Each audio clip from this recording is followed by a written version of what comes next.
Gonna be some tomfoolery here. Oh yeah. But as long as we're having fun.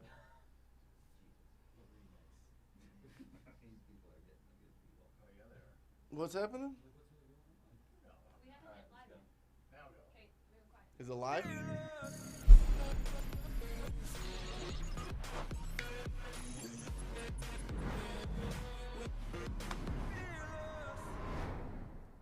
Naughty boy. Here we go. Oh my goodness. This is exciting. Welcome. Welcome to Real Estate Investing Live with Brent Daniels. It is going to be an exciting show today. Wow. We are tackling a big topic, which kind of comes up often in this show, actually, in this live show of what is the future of wholesaling? What's going on with wholesaling? Is wholesaling legal? All of these important questions. What is going on with the National Association of Realtors pushing wholesalers to get licensed? We're going to go after all of it. All right. But first, let's open up our minds a little bit. I love this question. This question is what I want to start with, which is this. And listen, this isn't cheesy. This is legit because I think that this is really, really, really important. And the more business I do, the more every single day we start building momentum. Every single day we start stacking the wins from the day before. But truly, truly, truly, the question is that everybody has to ask themselves on a daily basis is, am I moving towards my goal today? Today. Brent, don't give me that mumbo jumbo. I don't care. Just talk to us about wholesaling and real estate investing. But truly, yesterday's gone. Okay, we can have those wins. We can stack those. We can think about the failures. We can think about the losses. We can think about everything. But today, listen, right now, today is what sets everything up. That's all that we can control. So why are we trying to control the uncontrollable? We're not guaranteed tomorrow. It's likely we'll have tomorrow, but today, if you're just doing something, if you're just getting started, you can start taking action today that's going to set you up for the future. All right. But it all happens today. And if you are working today, if you're actually taking action today and not just sitting back and absorbing, but actually putting this energy back into your marketplace, into your community, into your neighborhoods, you are going to win and you are successful. I mean, the success is the progressive realization of a worthwhile goal. That's what it is. So if you're in action, you are successful. All right? So today, focus on today. If you haven't taken action today, it doesn't matter. There's so much more time. You've got time to be able to do it. So let's start with this. We're really breaking down what is wholesaling legal, what is going on with wholesaling, what should we expect coming up in the future. All right, but first, let's start with what is the definition of wholesaling? To me, wholesaling is just finding discounted properties. My mentor, Tom Kroll, says it's the art of finding discounted properties. The National Association of Realtors legal counsel, senior legal counsel, calls it entering into purchase contract on an undervalued property. Interesting. We're kind of all right there. It's basically finding discounted properties. That's what wholesaling is. Now, what wholesaling is lumped into is assignment of a contract, right? You lock up a contract, you assign that contract. That's what people are typically referring to as wholesaling. But let me help you. Let's set the table here real quick, okay? Well, the first thing first is most real estate brokerages, traditional real estate brokerages, will not do deals under 100,000. They won't.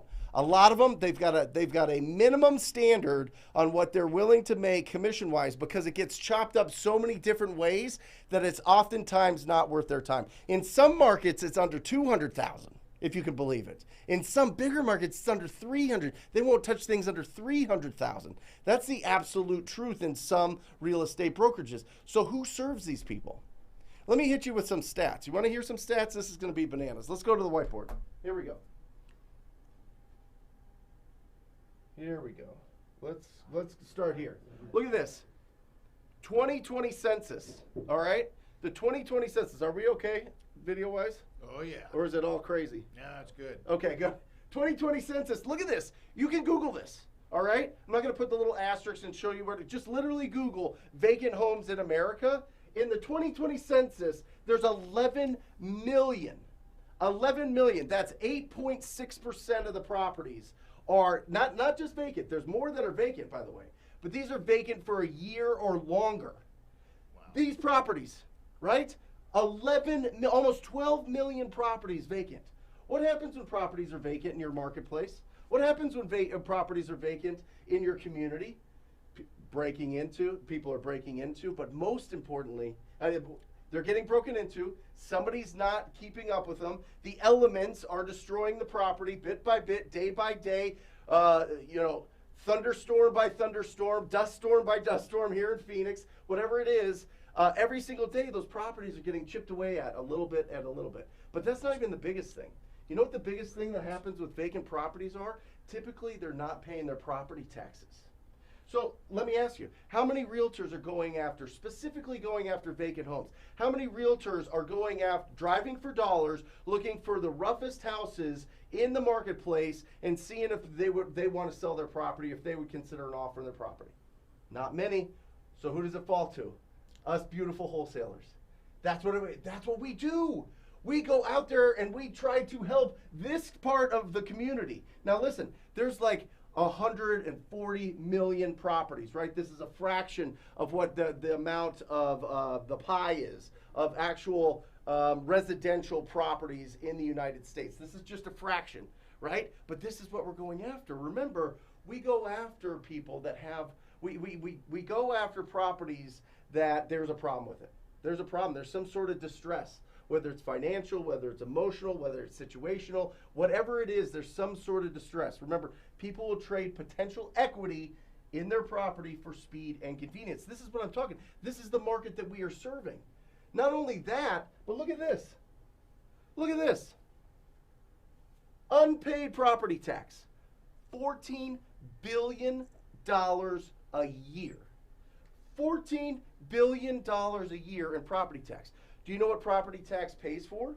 Because I really didn't know, Mike. I really didn't know for a long time until I started really getting into it and actually owning property and seeing the breakdown of where it goes. But it goes down to the 6 S's. Ooh. Schools, safety, spaces, streets, and sanitation. $14 billion in our country is not being allocated for this. Are you kidding me?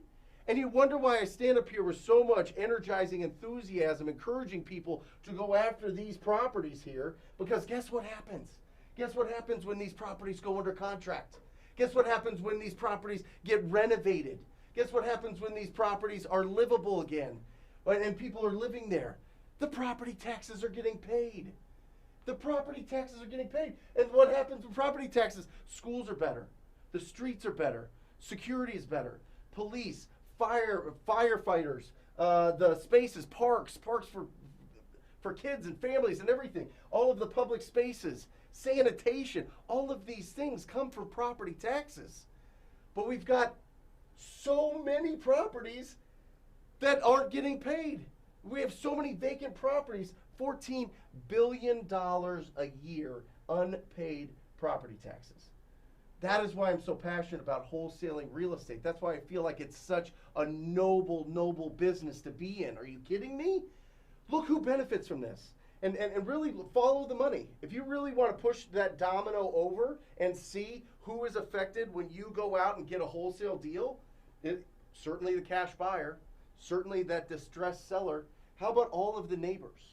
How about the real estate agents that get to list that property and show that property and sell that property? How about the new home buyers? How about the families that are buying those homes? How about the mortgage company? How about the title company? How about the home warranty company? How about the inspection company? How about I could go all day. If we had it on our screen, it would just be going like credits all day long of the people that financially benefit from us doing our job every single day.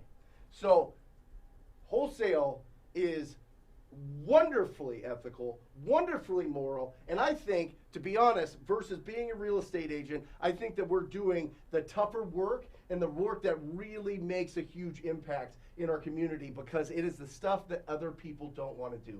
People, real estate agents aren't being trained on how to go out and find these property owners and have a conversation with them and follow up with them and move them down the path to be able to sell their property and get out from underneath this. That's why we exist, right? So now let's talk about what is happening with wholesaling in certain states like Illinois, certain states like Oklahoma, certain cities like Philadelphia, certain cities like Atlanta that are going after and trying to make it some sort of, oh God. That's how crazy I'm getting about this. Like, I feel so incredible about this that, well, we'll get to that. I'm literally foaming at the mouth. Anyway, no, but really, I mean, this is, these states that are wanting real estate wholesalers, real estate investors, essentially, to be licensed is because of bad actors. Okay, bad actors that go out there and they overpromise and underdeliver. The bad actors that go out there and unethically lock up properties at prices that they know they could never purchase that property at, and then they beat those homeowners up day after day, getting up to the closing to try to get that property down lower. So with that, I say, you know what? If licensing comes, great. Hopefully that somehow gets resolved, but I don't know how. I don't know how you prevent that, even if people are licensed. But let's just say that it just sweeps the nation, which I think would take 5 to 10 years, to be honest, for it to be a requirement to have a real estate license to wholesale real estate. Okay? And if that happens, great. So get your license. But Brent, I'm not good at school. I'm not good at studying. I just want to go. I want to be able to hustle right away. Fine. But if they put that hurdle in front, you have to play by the rules. You can't play outside of it. All right. But if it's not here, just what I'm saying right now is just wait to see what happens. All right. If you start hearing rumors and rumblings and things going on, then you can start making adjustments, and it's going to take year to 2 years for it to get implemented. Right? I mean, it's gonna take a while in most states. Some states just jam it through, but for the most part, it's gonna take a while to go through. And because of that, that'll allow you to set it up. And you can do a couple different things if this happens. Okay? Number one, get your license. Boom, easy. There you go. Number two, close on those deals. Right? Get transactional funding, or get a real estate investor, or not even a real estate investor. Just get an investor that has the funds that can help you close that deal and get a return in one day because you've already got another buyer lined up. Okay? That's it. You know why people have a problem? People have a problem with wholesaling for this reason. It's because you don't have to have money to make a lot of money. That's the truth. You don't. You can go out there and you can just by your own sheer effort, go out there, talk to people, have quality conversations, and make $20, $30, $50, $100,000. And people don't think that that's fair. That's not fair. You didn't even buy that property. You didn't even take the risk. Well, you had that conversation. You solved that problem. You want to know why we get paid so much? We get paid so much because of the 1,000 people that get paid when we take a property from being vacant, from being distressed, from being beat up, and we put it out there and we put it in the hands of people that are going to make something really incredible, do a tasteful remodel, or completely build a whole new property and bring up the neighborhood. That's what we do. That's what we do. That's why we get paid as much as we do. Other people don't want to do it because other people want to fix up properties. Other people have way too much responsibility running their construction crews and picking out their design elements and picking out the appliances and organizing and keeping those properties secure so everything doesn't get stolen and all of these things. They've got so many other things. Flippers have so many other things in their mind. Rental portfolio owners have so many other things in their mind besides marketing to the distressed property owners, and that's what we do. Also, Brent, most people don't want to deal with distressed property owners and their problems. Yeah. Right? Yeah. It's 100% right. Not only that, well, listen, it's not only that, Mike. You know what else it is? Yep. It's the follow-up. Yeah.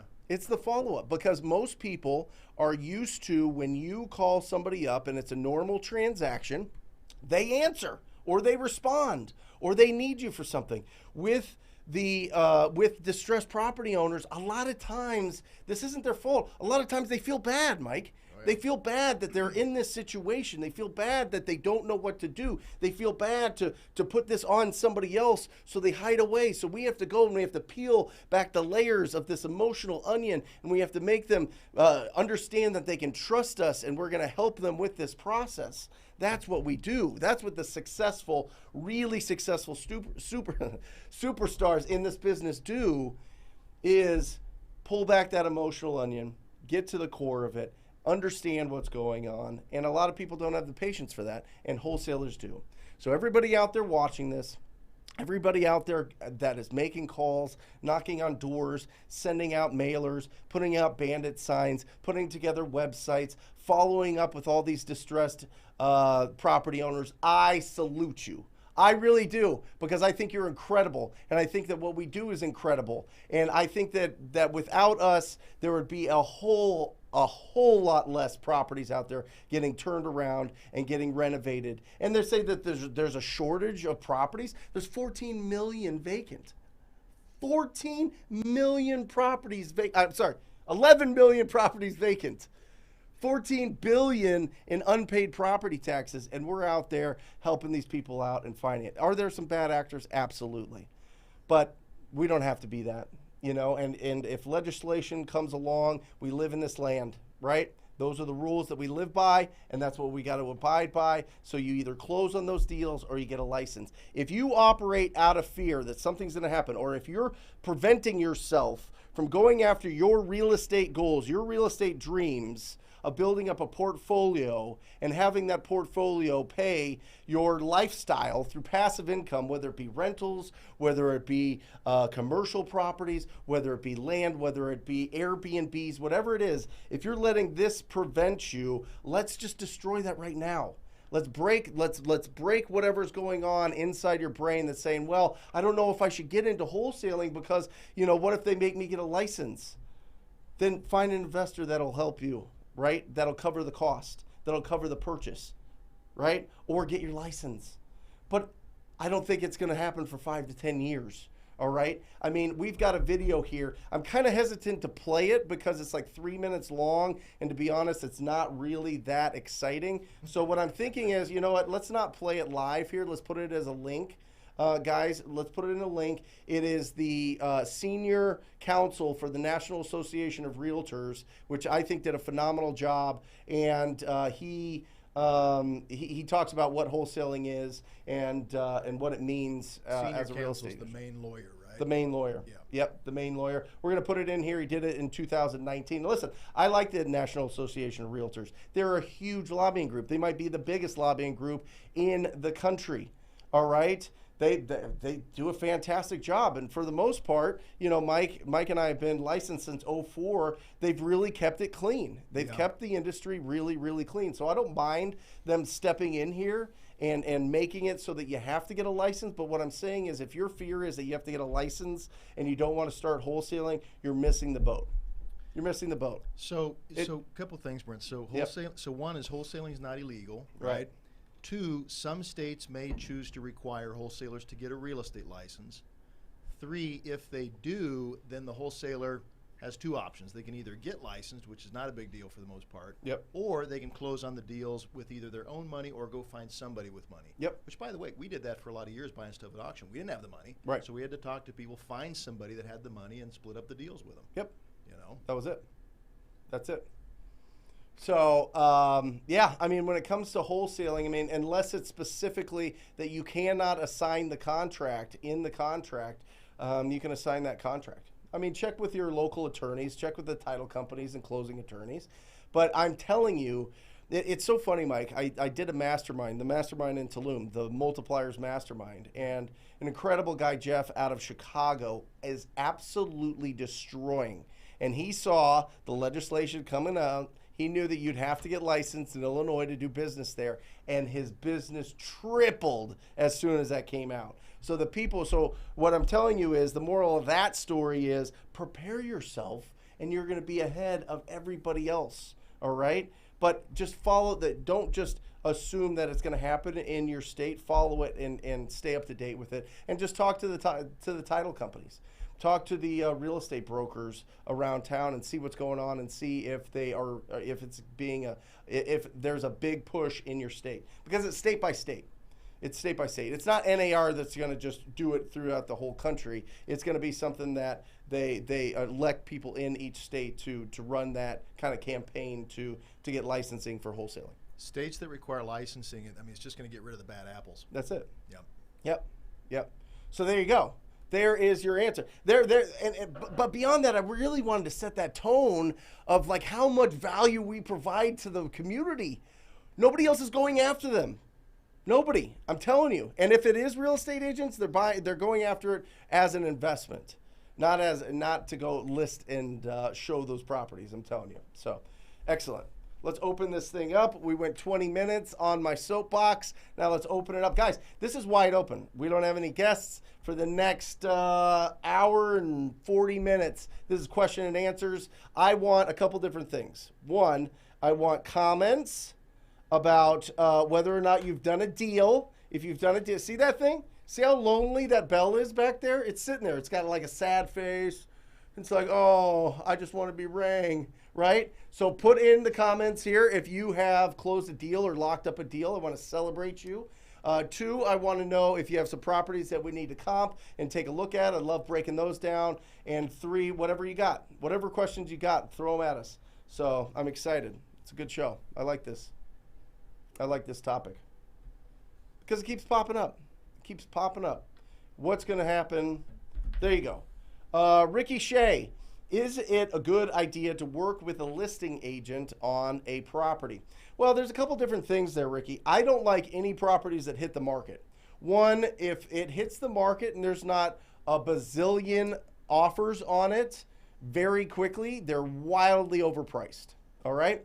I like working with the listing agent if the listing agent is able to sell that listing as a pocket listing. Now, some states, they literally have to, like Arizona, you can't have a pocket listing. You can't just sell it to a private buyer. You have to put it on the market. And there's other states like that, so check that. But if the listing agent is giving you some signals like, hey, listen, Ricky, this property, we have it on the market. It's like 200 grand too high. You know, I think that it's worth, 250. We got it on at 450. You know, if you come in and lock it up, or give me a solid cash offer, I think I can get you a good deal on it. Okay, we're working it a little bit, but I like properties that are off the market, right? So if they bring it to you off the market, that's the listing agents that you want to work with. Yep, good question. I don't know if he was paintballing in that picture or what. Good. Javier, there he is, JVC, made $30K in wholesale fees and locked up another deal while on vacation in Mexico City. We can make money anywhere. That's because you provide incredible value. Hold on a second. Here we go.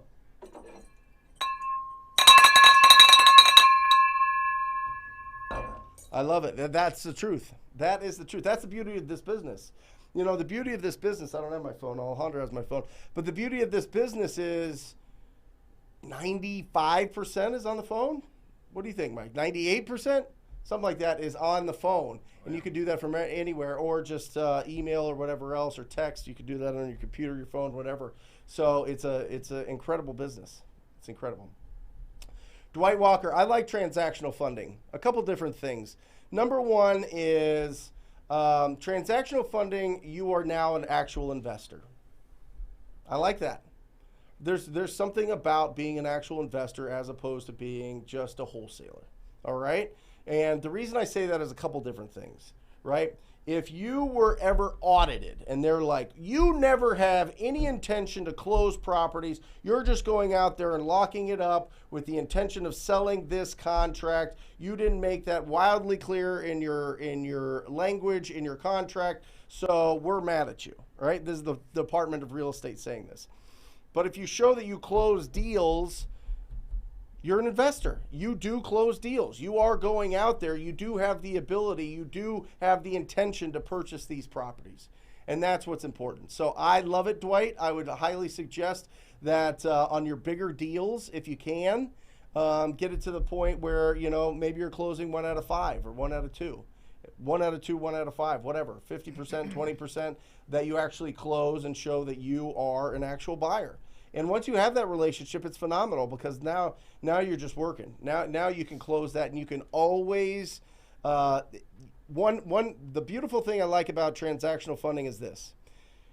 If you go into that, which everybody should, it shouldn't even be an if. When you go into a transaction and it is a smoking deal, you should be prepared to close on that deal every single time. That should be a real thing. You should be able to close on it every single time. Now, if for some reason it doesn't work out, your numbers are way off and you have to like renegotiate or you have to do something, it's not, it's lock it up first. Lock it up right first, all right? Don't play that game where you get pushed up too far by your competition. But the beautiful thing is transactional funding gives you the discipline that you make sure that this is a deal. You make sure that you're closing on this thing and it's a deal. With transactional funding, they're going to require you to probably have a cash buyer already lined up that has cash ready. And so you send them the contract, you send them the assignment. They make sure that the title company and closing attorneys great with all of the funds that are coming in with the cash buyer, and then they give you the transactional funding. But if it's transactional funding and for some reason that buyer just doesn't show up, doesn't make it happen, worst case scenario, they die, they fall off the face of the earth, they really swindled you somehow for some reason, then you can close on that and you keep your promise to the seller. That's so incredibly important in our business. Keep the promise to the seller. Make sure that they get out of that situation. That's what we do. That's what we do, and transactional funding helps us do that. Good question. David, what best way to get motivated to rip the phones? Well, David, here's the thing. Like, you're already motivated.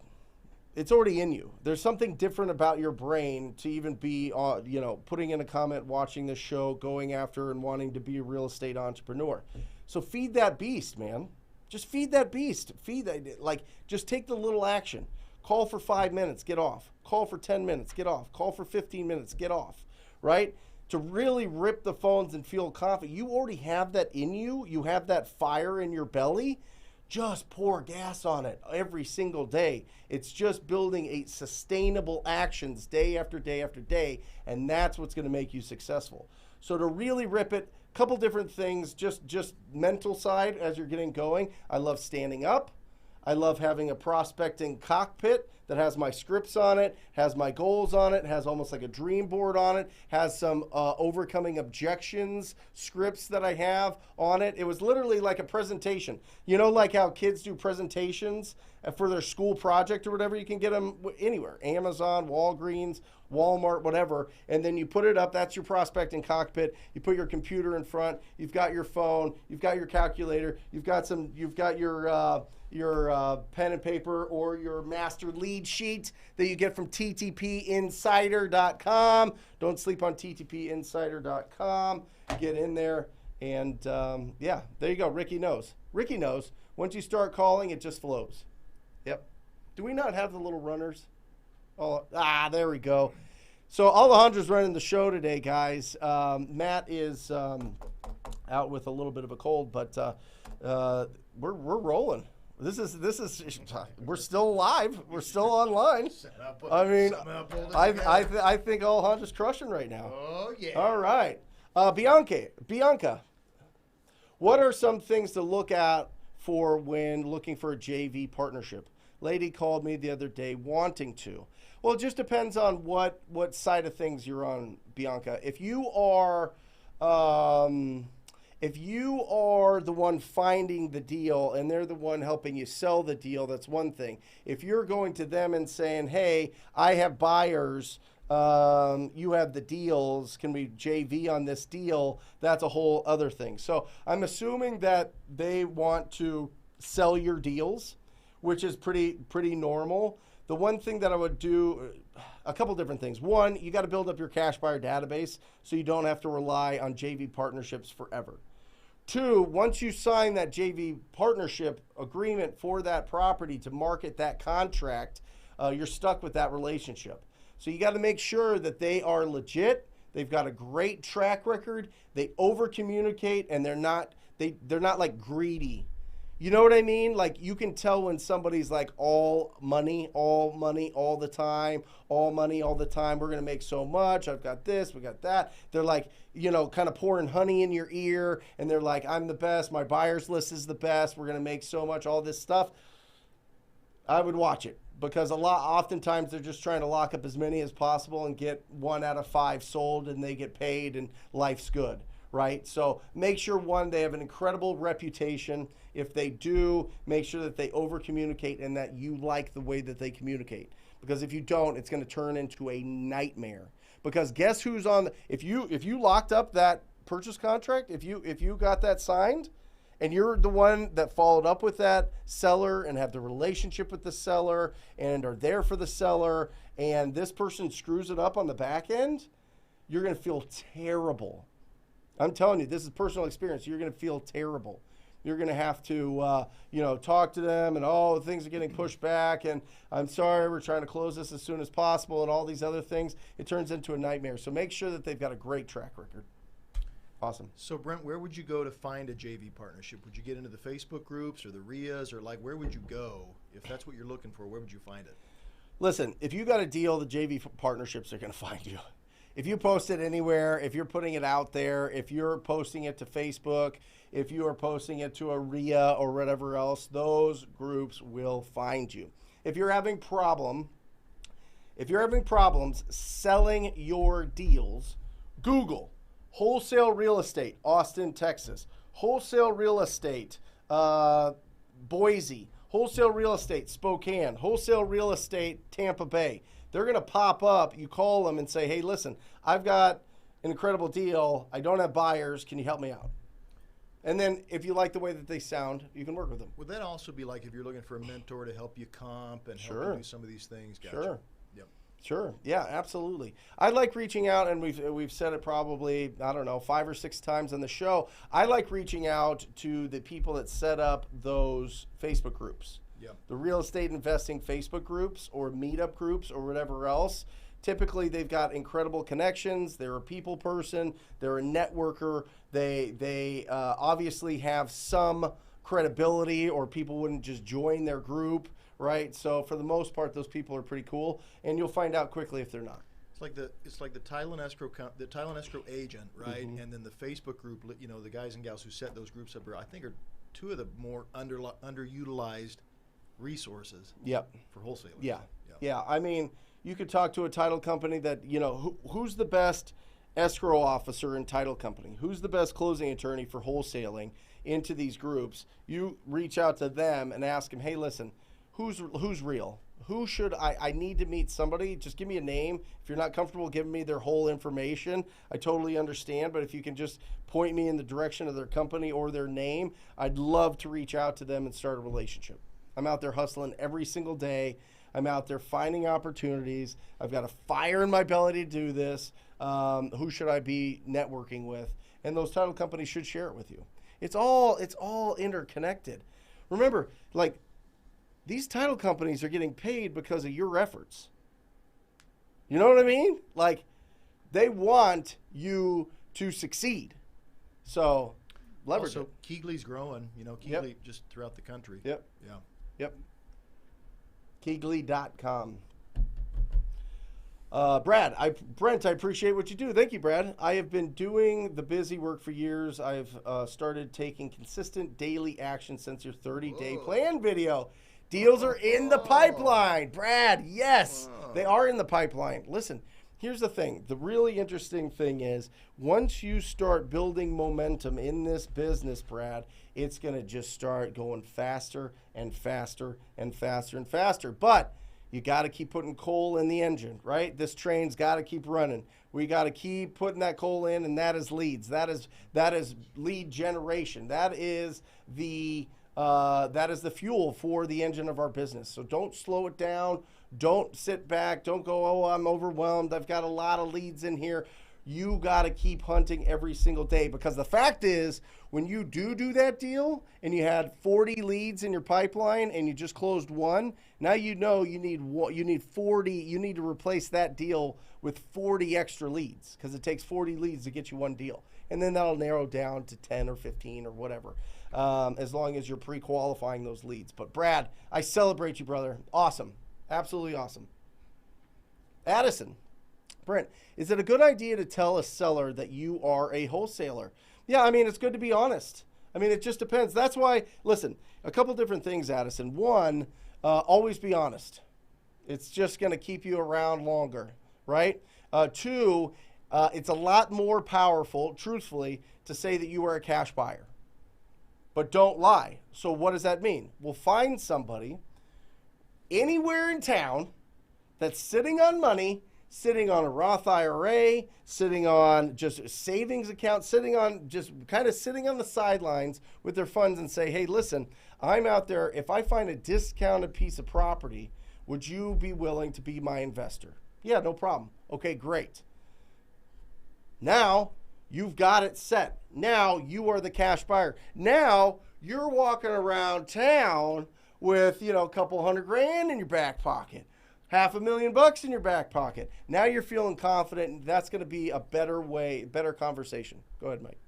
I know in the scripts you talk about saying you're a local home buyer, right? So do you think most sellers would even know what a wholesaler is, or does that just open up a can of worms? No, I mean, usually not. Sometimes it's very confusing to them. You know what I mean? But I don't advocate not telling the truth. I'm not gonna, you do this. If you're a wholesaler, don't tell them that you're a wholesaler. Tell them that you're something else. I mean, you got to be truth in it. You got to be truthful with it. But just have somebody to back you up. Have transactional funding. Have an investor. Have somebody. But Brent, I'm young. I don't know anybody. I'm only 19. I'm only 20. Use your mouth and your skills and your abilities and call up people, network with people that are doing deals, joint venture with the bigger companies. You've got this. Okay, there are bigger companies in town. Listen, if you're in Phoenix, Arizona, and you need help, I got you. I'll JV with you. No problem. Not a problem. I'm your investor. All right, there you go. Boom. And there's me everywhere. There's thousands in the country of people that are willing to back up really hungry, motivated, proactive professionals that are going out there and having the tough conversations with the distressed property owners and building a quality relationship.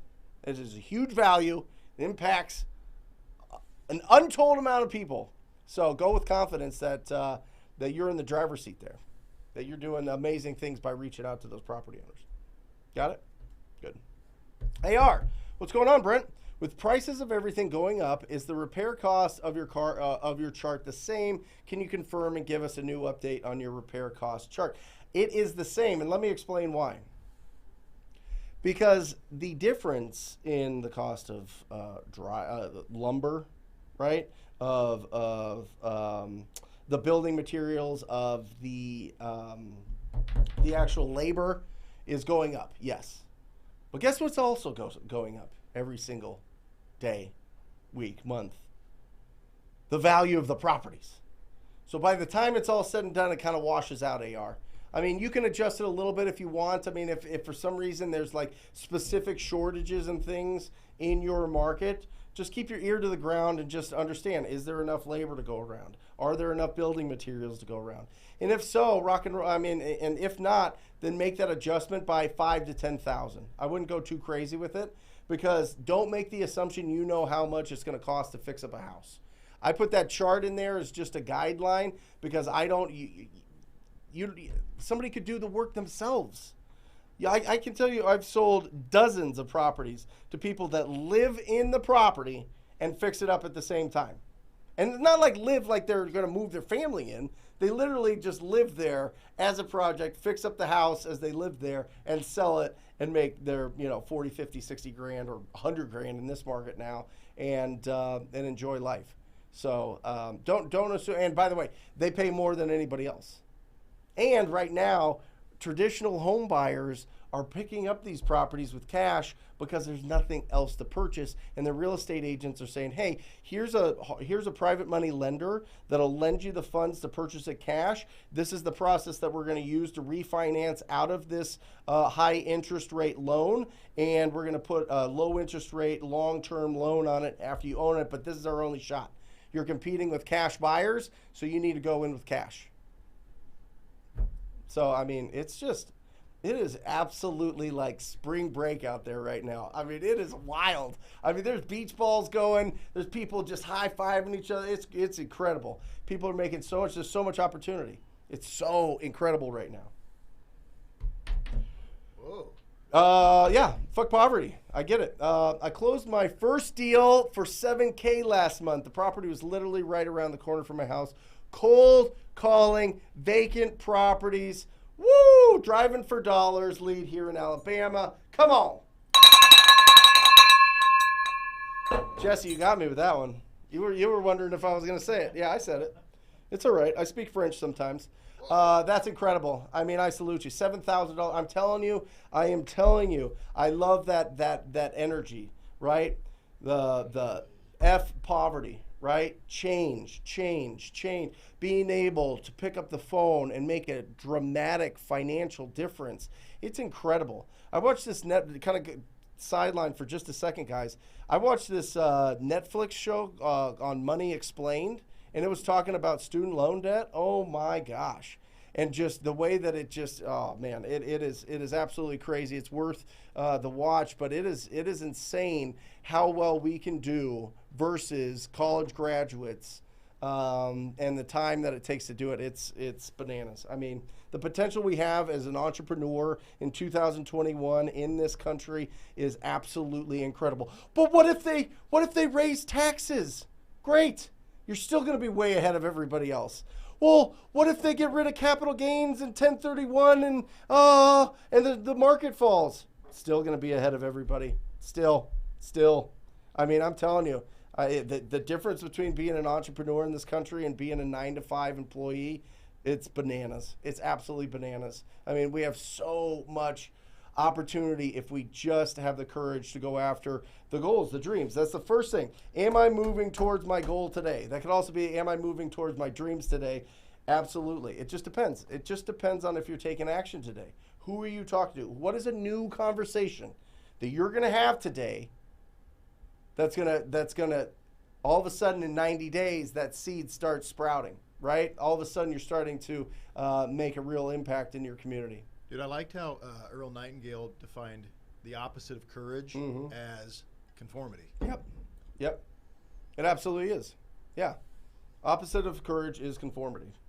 That's it. But nobody on here is that. I mean, maybe if we were speaking in front of like graduated class or something. French. But yeah, or something. Yeah. But this group is incredible. They're absolutely incredible. So. Anybody have any questions about licensing and what that looks like and anything like that? Ashley, oh my gosh, Here we go. If you have to get a license, what does it usually cost and how does the process work to get it? Thank you. It's around $500 in Arizona. Yep. So between $500 and $1,000. Typically what you have to do is you have to take 90 total hours. Like it's literally 90 hours. It's not like credit hours like in college or whatever else.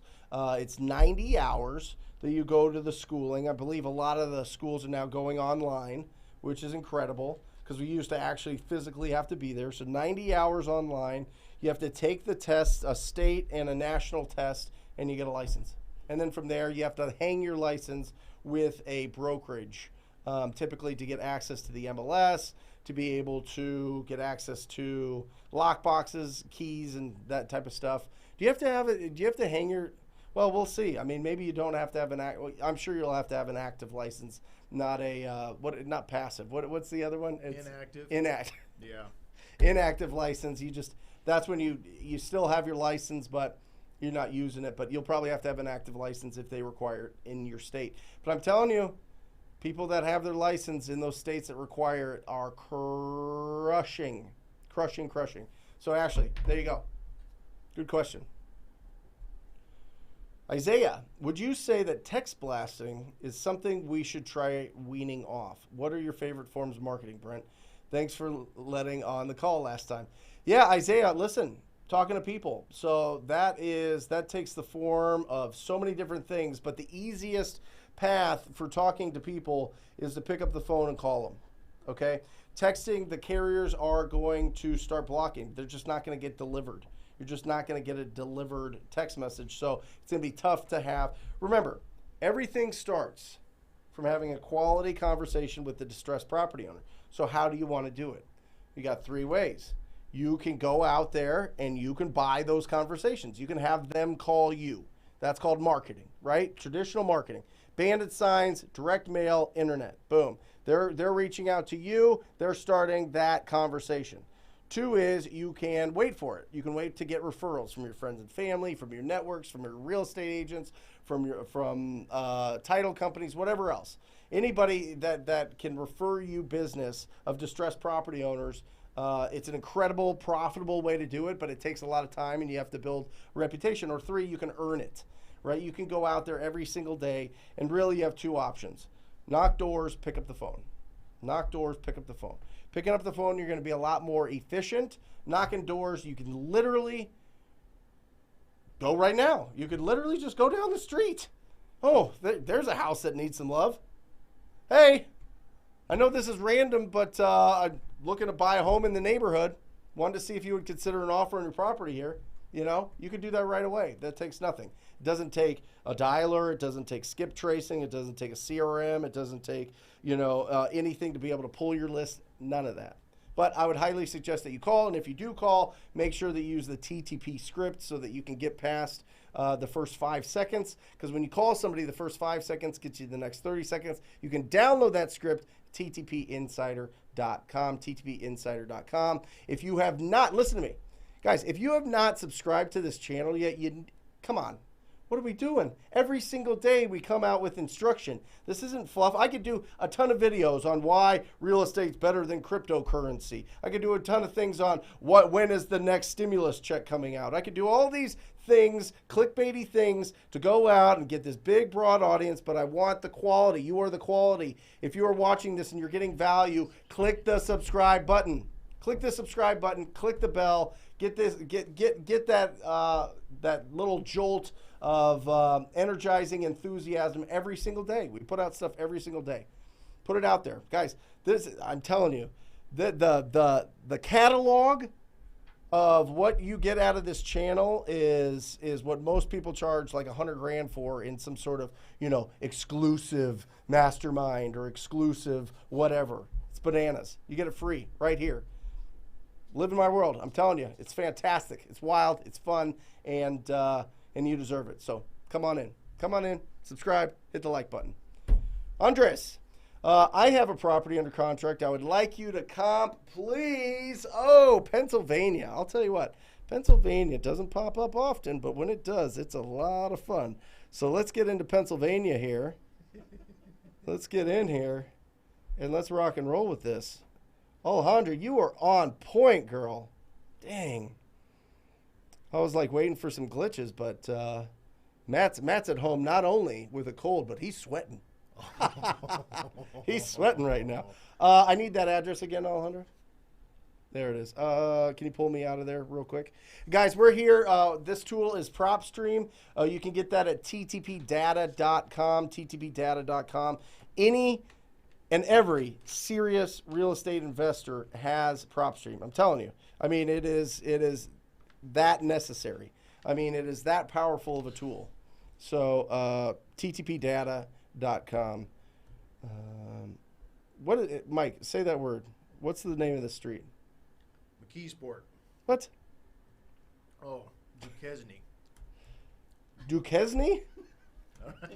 I don't know. Duquesne. Oh, see? Well, at least you said it. All right. First of all, I'd like to know some more details if we can. You have it locked up. Now, don't tell me too much because, let's have some fun here. But give me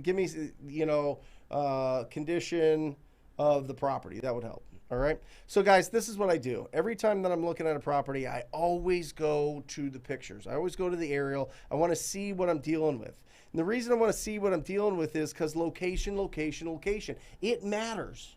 All right? It matters if this is on a busy street. It matters if it backs to a highway. It matters if it backs to a 6-story office complex.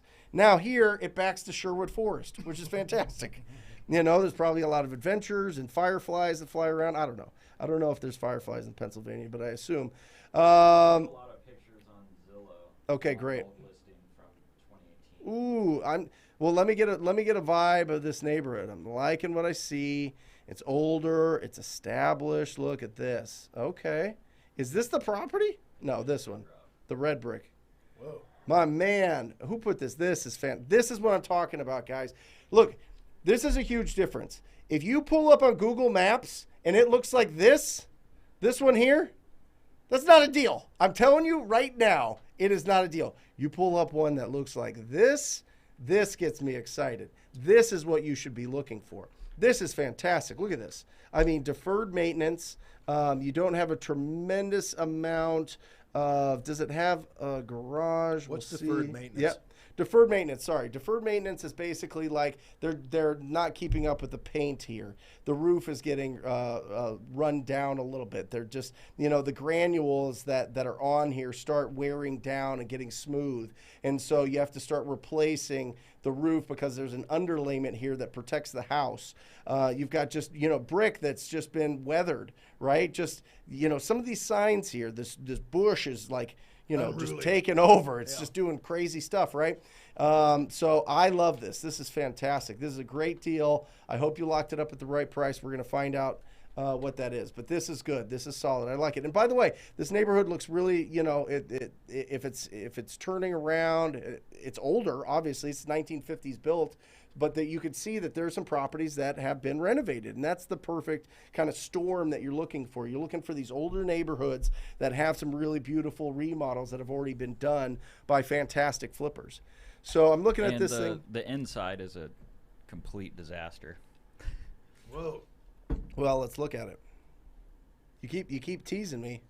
So the other thing that I like doing here, if this mouse won't have me highlight everything, is I like looking at Google and just like Jesse did, like Jesse's talking about right now, just seeing if it's listed. Look at this. Oh, yes. Oh, fantastic. Look at this. Let's get into it. Okay. And listen, this is truth in advertising. I'm actually very happy that whoever listed this before did this. It looks like it was off market. They wanted 107,000. Yeah, you got a little bit of foundation. It's probably got a crawl space there that the pillars need to be re-leveled. Not a big deal. It was on the market in 2018 for $16,000. On the market, 16,000. Okay, which here's the thing, right? They didn't sell it, right? Let's that tells me so much. God, I love my team. My team is incredible. These are the things that you need to know, right? Not only that, but look, they've owned it for 32 years. Jesse, how long do you think that this property's been vacant? 10 years. At least, right? Or what I'll say is, when did they have that listing? 2018, it was taken off. Right. So at least 3 years, and probably a lot more before that because it looks like it. So this is one of those vacant properties, right? That's what we're talking about. All right, so let's look at the comparables. I always like going both. You get the MLS in a lot of the markets, which is fantastic.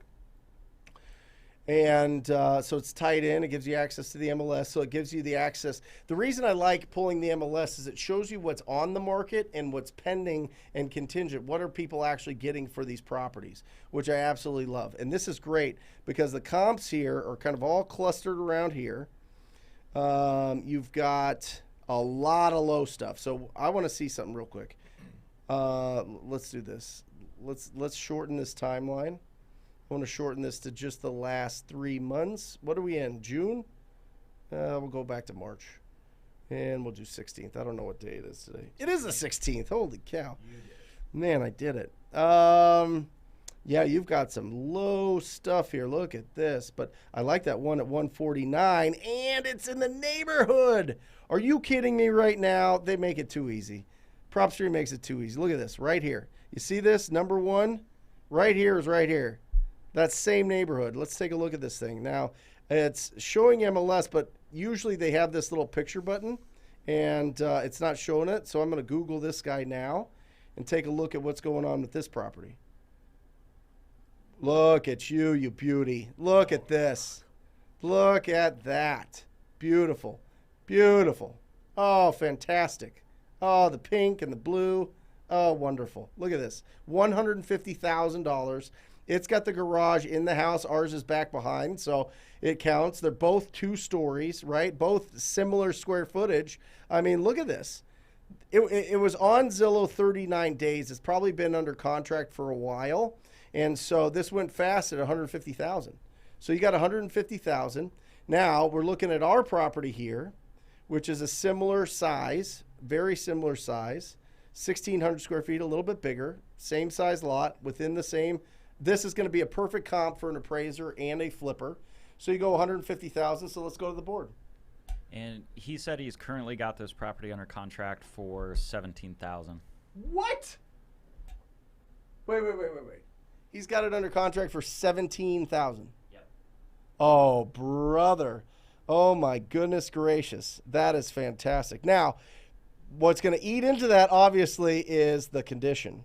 So let's say you got to do something with the foundation. Let's say that's going to add another $5,000. Say we're And he said it needs all new plumbing, which is going to be a big ticket. $5,000. Yep. Okay. So you're 510 more than we would on 1,600 square feet. Typically, I think that you could button this thing up for, what do you think, Jesse, 40? All right, 50. Throw in $50K for a nice little surprise. Yeah, 50,000. So ARV, Mike, explain what ARV is. After repair value. You know what I'm going to do? Yeah, ARV is after repair value. That's what it sells for after it's all done up nice. You know what I'm going to do? I'm going to go 155 on this. Whoa. I'm going to push value on this because it's bigger. Yep. All right, and I think that you could make this house look extremely charming. See, there's a difference between properties that were built in the 40s and the 50s. You're going to see that front porch, which is wonderfully charming when you redo it. Plus right? it's on the green belt. Oh, and you've got the forest right behind you. I mean, it's $155,000. Okay, now we're going to times this by 0.94. All right, this is 6% for the closing costs, and this is both sides. Okay, this is when somebody buys this property as a flip and sells it. Typically, they work out a deal with the real estate agent to not charge them full, and then you got to pay the title company or closing attorney and any kind of prorated taxes. So 6% we take off the top. Now because it's under, because it's under 200,000, we're going to do a minimum of $20,000 profit that the investor is going to want. Okay, $20,000 profit. All right, and what does that put us at, Mike? 125.7. 125,700. And then we're gonna minus 50,000 from this, brother. I get pumped. I am so pumped for you. I am so pumped for you. How much? 75.7. 75,700. You got it for 17,000. Mike, what does that say to you? What does it say? 58.7. Woo! 58 is a massive deal. He's got a lot of room. He's got a lot of room, brother. You got a lot of room. So here's the thing. Number one, you need to, let me see if this property is, let me see if that property that is pending looks like a flip. Somebody probably lives there. So the only thing that I would look at here is some of these tiny, terrible comps that hit pretty low. Like this 28,000. Where are these? Are these like real? And also, Brent, look at the next door neighbor. How nice that was. So nice. You know? Yeah. Yeah. I'm just curious why these other ones went for 40,000 and 30,000. Let's look at this one at 30,000. Number 2 here. or 40,000. But remember, 40,000 could be the price that a wholesaler locked it up at, not necessarily what they sold it at. Oh no, it went on the MLS. Oh, these are like kind of cluster homes or townhouses.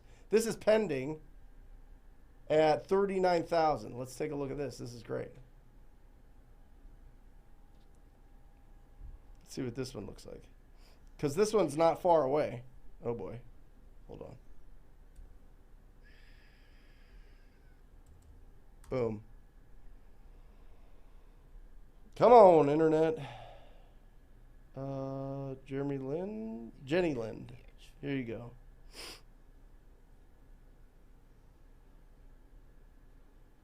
One bathroom. One bath. Still don't understand why it's 40,000. I really don't. That's weird. So maybe it's just an interesting area, but you got a comp pending at 150,000. This one's at 40,000. Ask that agent who sold that. Yeah, and I would ask the agent if there's anything going on with this and why it's at 39,000. Let me see if I can investigate just a little bit. Wait, overview. And maybe even the one. 1926 it was built. And maybe even the one who sold the main comp. Yeah, yeah. I have no idea why it's going for that. That's wild. Maybe it's just the location or area or something there, but I would look into it. But your neighborhood looks good. I mean, I like that. So, congratulations. Obviously, the seller wanted 17 He and just he'd be said done. the area is bad outside of that small section my subject property is in. So that comp that we pulled up, the good comp at 140 or whatever. Yeah. It's just a different neighborhood than some of these other comps. Fantastic. Good thing that comp was there. I mean, that could be the difference between, a $10,000 assignment and a 50. So find whoever is doing business in that neighborhood and send it to them. Get in front of them. All right? Boom. 1 hour down, 1 hour to go. We're cruising through these questions. We're cruising through these. These are fantastic. What's next? I like that deal, though. I mean, oh, man. You got a $150,000 comp. That may be the best deal we've ever looked at on this show. Yeah, that's the best deal that we've looked. Oh, yeah, could be. Yeah, that's a great one. Congratulations. Do you suggest getting deals from Driving for Dollars, auction, bandit signs for beginners with minimal funds? Chris, what I want you to do after this show is I want you to go back 3 weeks on this live show because we talk about Driving for Dollars.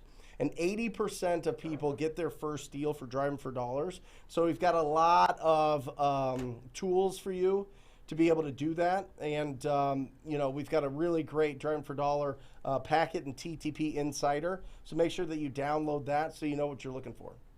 And then, Deal Machine. DealMachine.com. Use that coupon code TTP. It's the biggest discount that they give. And that way you're not just writing it down.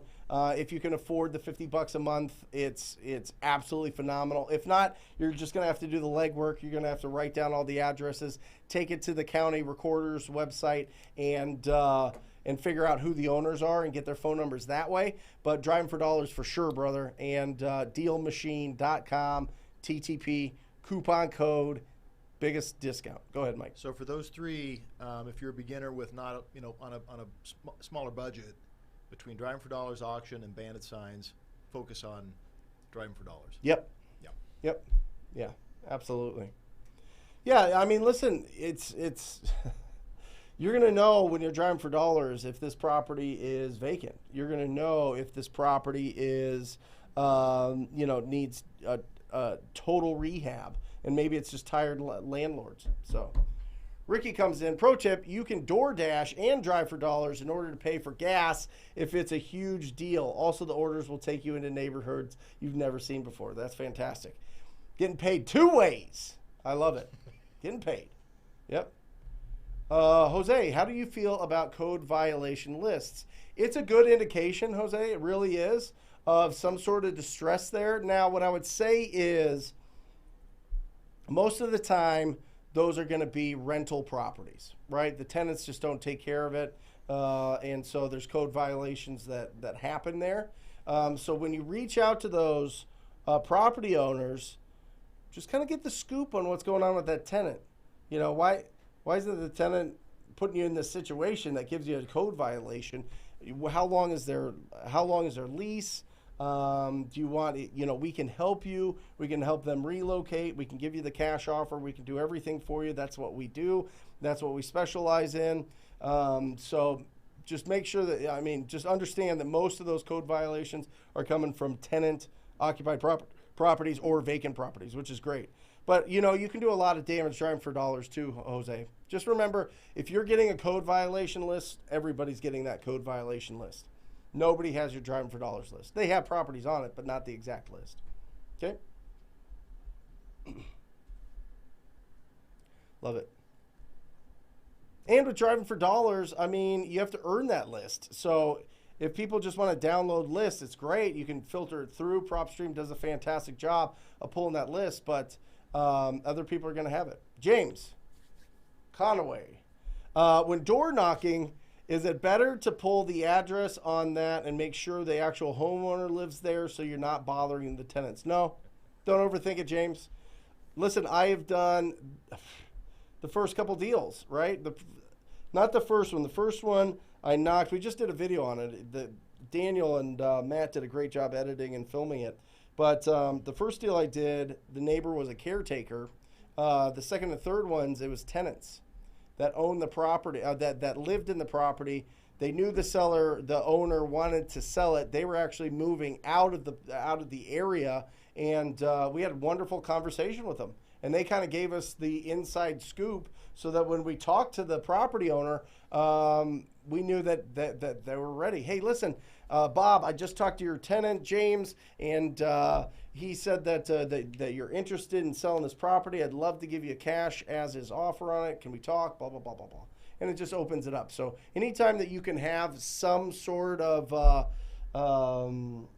in some sort of difference besides just total stranger is going to be an advantage for you.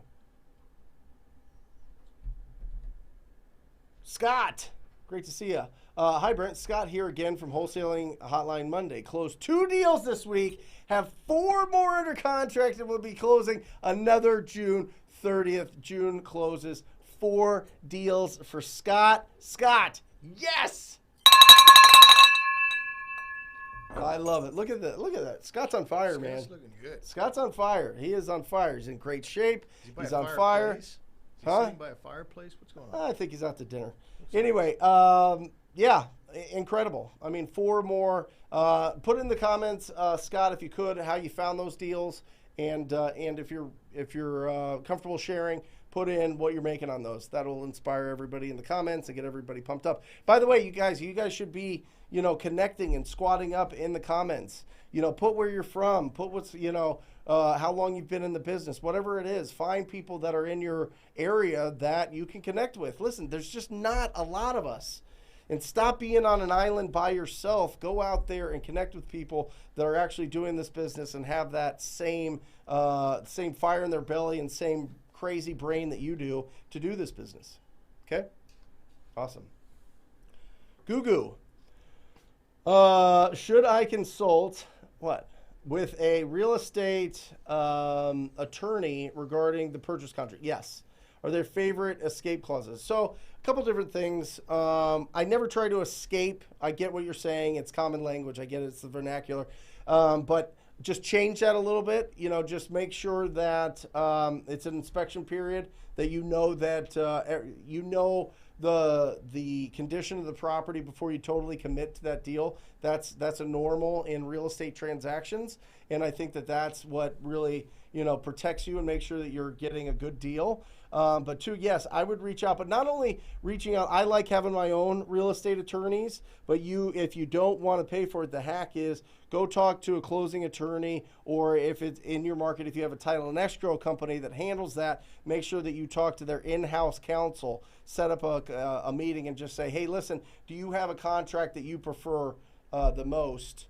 And I don't think that's his real name.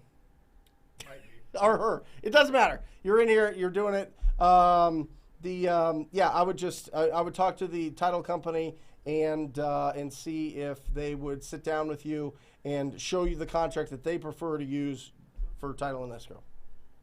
Awesome. Leslie, How you build credibility with sellers when you're virtual, and how you approach when they ask you who you work for, etc. Well, number one, I'm a small family business. I purchase properties in your area, right? You can say that if you have that financial backer, which you should. I'm telling you, you should. It'll just make you feel so much more confident. And there's a couple little things that you can do. Number one is you can get a mobile notary to go to the house as a professional to get the paperwork signed, to get the agreement signed, right? That's fantastic. Number two is squat up with a real estate agent, or squat up with a real estate agent in that area and say, hey, listen, real estate agent, I'm Leslie T. Every day I am prospecting for deals. Every day I'm talking to property owners. Most of the time they don't want to sell cash as is. When this happens, can I give you their information so that you can help them in a traditional, putting it on the market, and build that relationship. So I would build a great relationship with a real estate agent out there. You can get a mobile notary, no problem. Just go online, 123 notary or something, or mobile notary, whatever. Just Google it. You'll find it, and that'll help you be more professional. But just be upfront. I'm a small family business. Who do you work for? I work for myself. I'm a small family business that buys properties. I'm a small family business that invests in real estate. I like saying invest in real estate versus real estate investor, right? You ever talk to, it's like talking stocks with, I follow the stock market as opposed to, well, I'm a stockbroker, right? You're like, oh, I don't know what to talk to you about then. You know so much more than me. Well, if you're a real estate investor, it kind of has that same type of feel. So I invest in real estate. The words we say and the way we say them and the order that we say them matter. Play around with it. That's what's exciting. That's what's exciting about words. You got to find what is the best way to communicate with these distressed property owners. And I'm telling you, if you go as you're just a person and you're a neighbor and you want to do something special, or you just want to do something special in that area because you like that area, that goes a long way. Just be honest. Be open. It's gonna totally blow them away. They're gonna be like, oh my gosh. And if it doesn't, if they're going like, oh, what? You're not even in my town. I need somebody that's in a town, or I need somebody that's from a big company. They would have never done business with you ever. They would have never done it. So I'd rather know now up front by being honest and open and genuine and authentic with them than trying to tiptoe around it so that you get the deal and then it falls apart later, or they never sign with you anyway. So. And one thing, Leslie, just real quick, I'm sorry. If you're already doing business, just refer them to the closing attorney or title company or escrow officer that you're doing business with, and just say, hey, listen, this is the title company, this is the closing attorney. They're completely third party. They'll vouch and let you know that the deals that I go into get closed. That's powerful, real powerful. Rhonda. Brent, what are the differences between wholesaling under a broker as licensed without a license? So I can tell you a couple different things. It just depends. It just depends on what that brokerage is requiring and what that Department of Real Estate is requiring. I always thought that it was weird, Rhonda, right? So wait, I'm going to go and I'm going to represent myself as the buyer. Okay, this is my company. I'm going to buy this property, but I'm licensed. I disclose it. Owner of the LLC has an active Arizona real estate license, right? No problem. Never had a problem with that. And then you turn it into the broker, but then you're the buyer, and then you're not representing anybody, and then you assign your rights to that contract to somebody else, so they're the buyer now. So does the brokerage represent that buyer? But there's no relationship. So how does that go? So a lot of brokerages have wholesaling addendums, or they have certain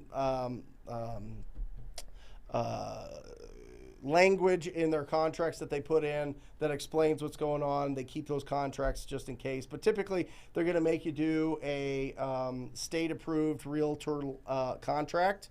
They're going to make you do a lot more disclosures probably, which is fine. We could get around. I mean, we can communicate that, get all the disclosures that needs to happen. But then from there, you're just going to have to see, what brokerage requires what.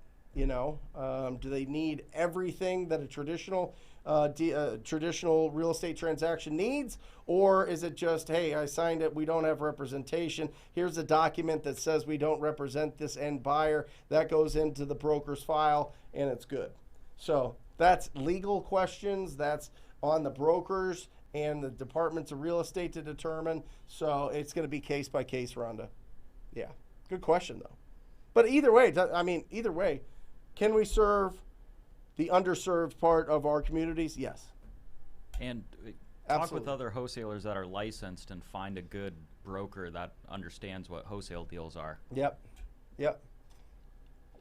And listen, you can expect probably a $250 to $350 to $500 transaction fee for that broker. And all those brokers that are out there that watch this in the next 10 years, I would highly suggest you start recruiting if you see it coming down the pipe, because it's going to be an incredible opportunity for those brokers that understand different aspects of real estate. Josiah. Yeah. How would you go about making calls if you work 8 to 5 daily and it's difficult to put 3 hours in a day? You just got to find the time that you can commit. Whether that's 5:30 to 7:30 every day, whether that's 6 to 8 every day, whether that's you're picking it up on the weekends, whether you're catching it during your break. Just depends. I don't know if you're in the military. I don't know if you're in medical, or you're a teacher, or you're just in a situation where you can't really use your phone a tremendous amount during that 8 to 5. But those times, that's an investment into you controlling your schedule. So if you keep that in mind, you should be energized at 5:30 or 6 o'clock at night to make those calls. And even if it's a half hour, 45 minutes, an hour, it's going to start building up. The average is about 20 hours, takes about 20 hours of calls to get a deal, but it takes 90 days of that consistency to start closing that. That's the issue that people run into. They're like, oh, I'm going to do this. I'm pumped, Brent. You're right. I'm going to go after my dreams. I'm going to be proactive. I'm going to have quality conversations. And they go hard for a week, and then a little bit less.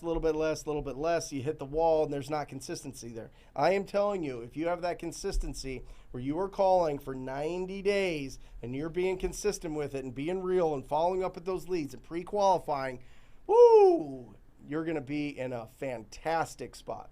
You're going to make a real impact. So if it's not 3 hours, then find out, do it for a half hour, do it for an hour, catch up on the weekend, or it's just going to take longer. Unfortunately, if you've got so much of your day or your week of hours that most people communicate over the phone, then it's just going to take you a little bit longer. But if you're patient and you have the courage to stick it through, and you're really focused on getting and achieving this dream of being a real estate entrepreneur full time, that should fuel you on. And you don't need outside, fuel for that. That's all internal. But you got to put the outside stuff in so that the bad outside stuff doesn't sit in there and marinate. You got to marinate your brain. Marinate your brain with all that good stuff. All of watching this, listening to podcasts, audibles, reading, all those things help you stay focused. But when it comes down to that internal fire to take action and to be consistent, that's already in you. You would not be watching me, trust me, if you didn't already have that. So just fuel that. Awesome. Brian, let's do it. Called a FSBO I saw driving. Have the property locked up, but I've been having trouble selling it. All right. And he's got it locked up at $260,000. Brother passed away. Now he owns the property. Said the property is just very dated on the inside. Got it. What was the price he got it at? $260,000. $260,000. Okay. Ooh, I like what's going on with these comps. Let's take a look at this thing. Okay. Nice. Okay, clean. It looks like last month towards the end of May. Dated. The listing was removed, and it was listed at 305. Okay. So it didn't sell on the market at 305. How long was it on the market, Jesse? I'll look at it here. Less than a month. Okay, so they had. See, I'm showing that it's on the market. I'm showing that it's contingent on the market. I don't know. Zillow's saying the listing was removed on the 24th. Okay, fair enough. So who knows? Needs updating. It is. They had it on for 305. He's got it for 260. I like that. Here you go. It shows that it went contingent. Maybe that's his contract. They wouldn't know that because an agent would have to put in that information, right? If it's a for sale by owner, PropStream wouldn't know that. But it was on for 48 days at 305, right? Let's look. 305, and then they put it to 325, and then back to 305. So they've been playing around. Catherine, you wild gal, look at you. You're just throwing prices out left and right. All right. Kathy is, I guess this is direct to seller, so Kathy's out of there. Let's look at the, I want to look at the aerial shot of this. That is one thing when it is listed. That's great because it shows you the pictures, but I want to see where it's sitting. All right, here we go.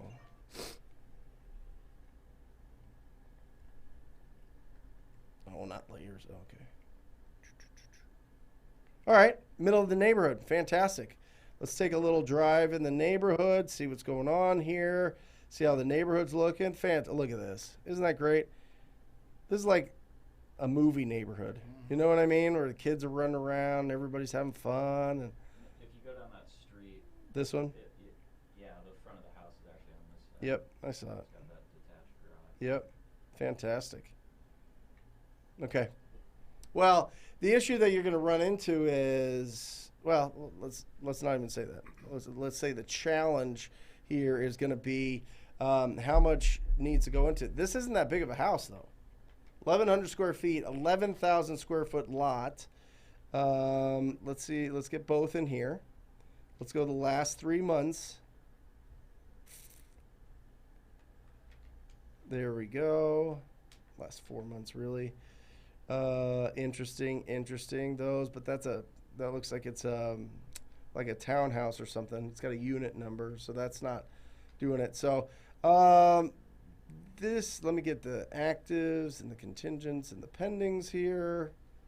See if that opens this up anymore. Interesting, right here, 4509 right here. So we're here. This is just down the street. This is great. This is what we're looking for. All right, let's see what we've got. Same size, same age. We've got a bigger lot. Let's see if this thing has a garage. This is under contract, guys. Okay, and clean, but not crazy, right? It's nice. Yeah. So it's clean. I don't know what's going on with these. Let's see if it gives us pictures. Okay, it's got a detached garage in the back. Or something. Yeah, there it is. Okay, so it's got a garage, very similar. I mean, anything I'm missing here, guys? I feel like this is a perfect comp. Okay, so this one's clean. It's not totally decked out at 324. Hold on, let's see how long it took them. 324,500. The reason I like seeing how long it took is because the beautiful thing about TTP data here is you get to see how long it's been on the market. Now look at this thing. So what is happening? These guys have had this thing on the market forever. It's gone back and forth and back and forth and back and forth. It was at 250. Now it's at 325 out of nowhere because the market's so hot right now. So you can push value here. So let's push some value on the one that we're looking at. This one's at 324,500. We've got a bigger lot. I think that we have a superior corner lot. So I'm going to say that we're going to be good at 335. Done and dusted. Beautiful, right? See, this is still showing MLS contingent, Jesse. Yeah, I don't know. None of this MLS stuff in PropStream is matching what's on Zillow. Okay. All right, so we're gonna go ARV. What's going on here? Get up there. 335. Okay. Now this time we're gonna times it by 0.84, not 0.94, 0.84, because this is 6%. Again, for the closing costs and 10% profit. When the properties are worth more, people want to make more money. They want to make at least 10%. They want to make at least $33,500 when everything's said and done, net in their pocket, boom, in their bank account, paying for the kids' braces. You know what I'm saying? Here we go. All right, what is that, Mike? 281.4. 81,400. Okay, and it's 1,000 square feet. It looks like it's just dated, right? So, It's lipstick. so I would probably. That comp was like a 10-year-old. 10-year-old remodel, yeah. So I would say 25. Feels heavy, but 25 with appliances. It's 335, so you're 25,000, right, into that deal. 256.4. 256,400. This is why you're having a problem selling that deal. He's at 260, right? He has it under contract. He has it under contract at 260. That's essentially, I would probably push that up. Sorry guys for my handwriting. I don't know what this is. It's like a Z or something. I don't know. Anyway, this is why you're having an issue with it. What I would do is I'd try to sell it at 260 and see if they would consider maybe 250 for it. And I think you can get it sold here. But I'd be curious to see. You know what I would do is, can you put up his name again?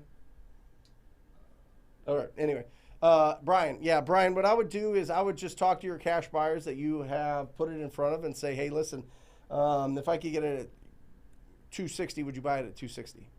And see what they say. And then just, that way, I don't want you going to that property owner and saying, we locked it up too high, I needed to get it at this, and still not being able to sell it. They'll get super pissed. Daniel, can you get that? Change that screen. You can just walk up to it if you want. Anyway, guys, I'm telling you, in Phoenix, it was 117 yesterday. It's like 114 today. There's been 2 fires that have put smoke. It is crazy. My allergies have been going bananas. So thank you for sticking with me. I'm a little bit nasalier, there it is, than usual. So thank you. Sue, should I tell buyers how much I got the property under contract? Well, they're going to find out eventually, typically. It just depends, Sue. I mean, that's your business. They have to make their decision on whether it's a deal or not based on the price that you put it out, that you're selling the contract for. That's it. They don't need, if they go, well, I like the deal at 250, but what'd you get it for, Sue? That's like, run from that buyer. That buyer's crazy. That buyer's that buyer's trying to take advantage of you if you're just starting out. You don't want to mess with that.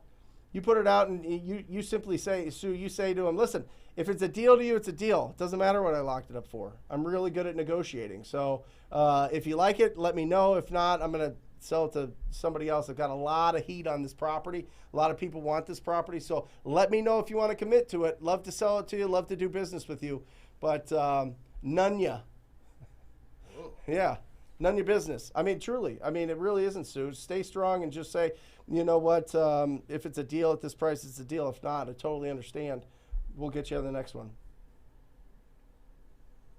Randy, where do you go to find transactional funding? What I would do is I would just reach out. I would try to find, whoever's the best investor-friendly escrow, title company, and or closing attorney, and they will tell you.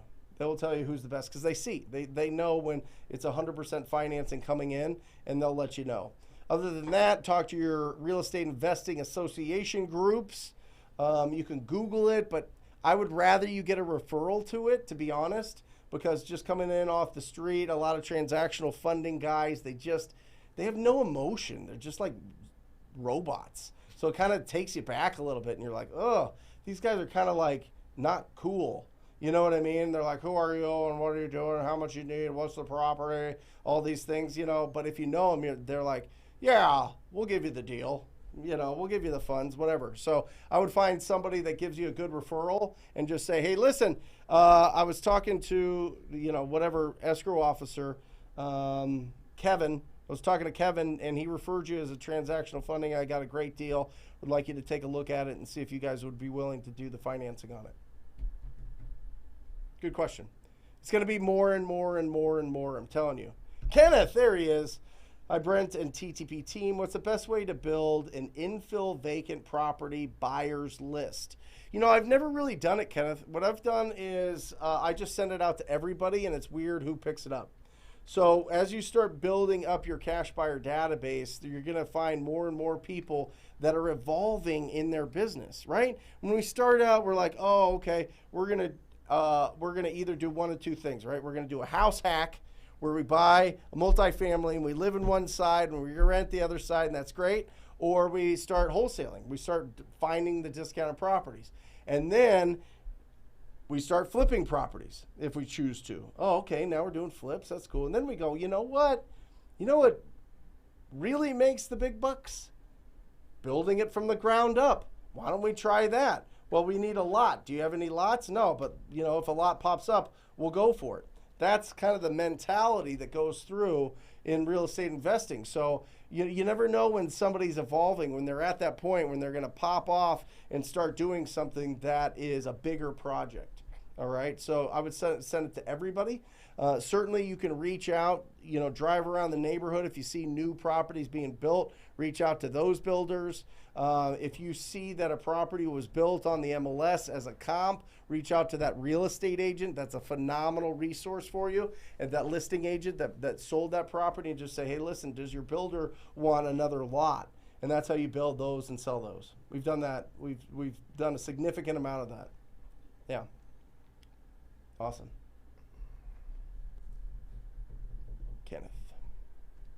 Kenneth's a great supporter. He's on here. He loves it. Mm-hmm. JC, once you're licensed, you have a cap of what you profit? No. Listen, I know real estate agents that are making millions. Millions and millions and millions. You know what's interesting, JC? When you join a brokerage, you're not W-2'd, brother. You're 1099. You're an independent contractor.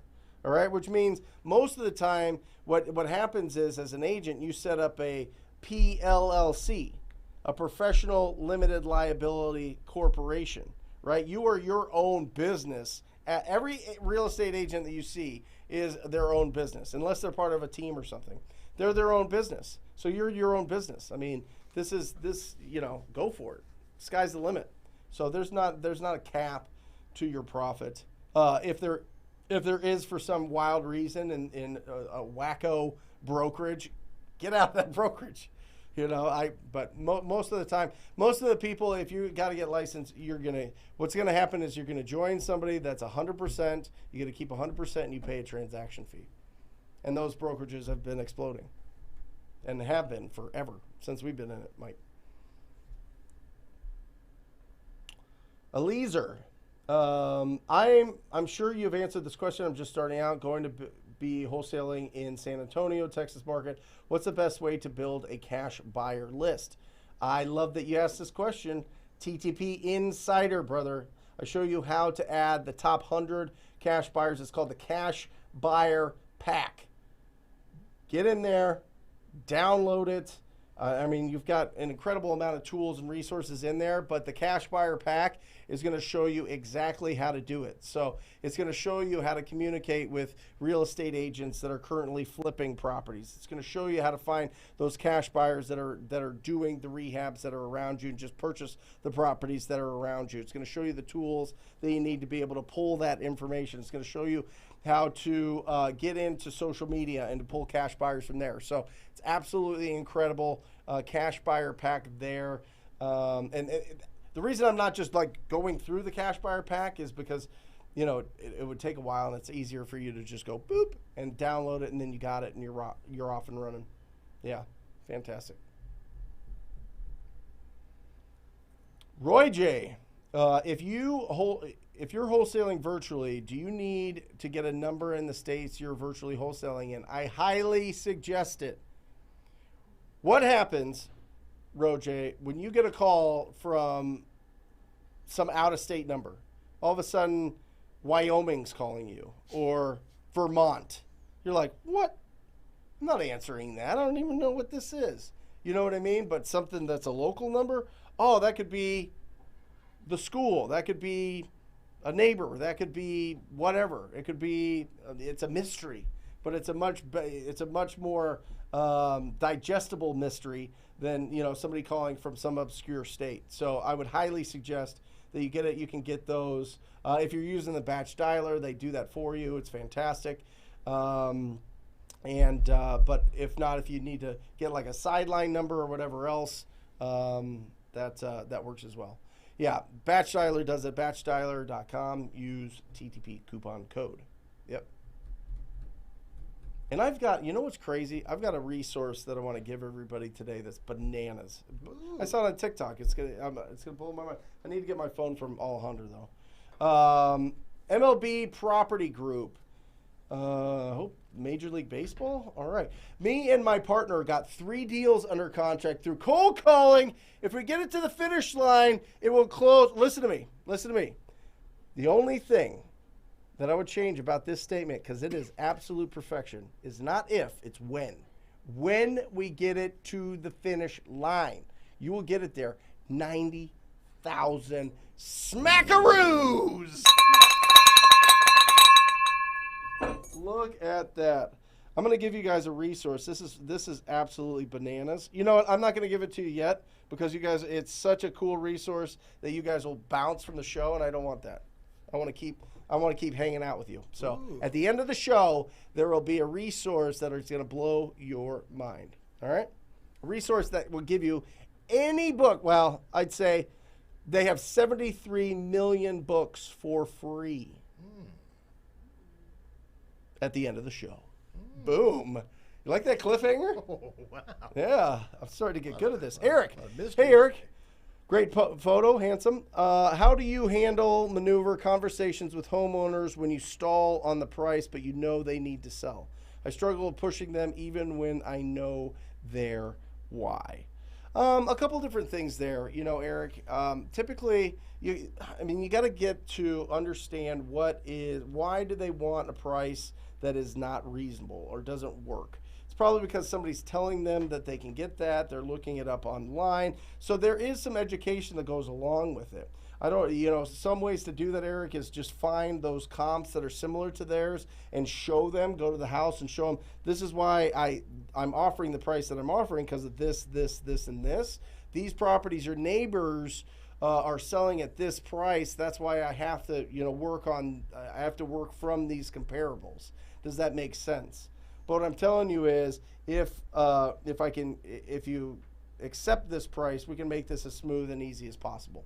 So you need to get them to the point where they're ready to make a decision, and the price that and line up the price. Now, sometimes it doesn't happen, but what you do, Eric, is you keep them in your database, and in 3 years you get that deal, right? 2 years you get that deal. So a little bit of patience there. I mean, just and then figure out why they think that their property's worth what it's worth, and that's fine. Remember, we're not going to try to argue with them.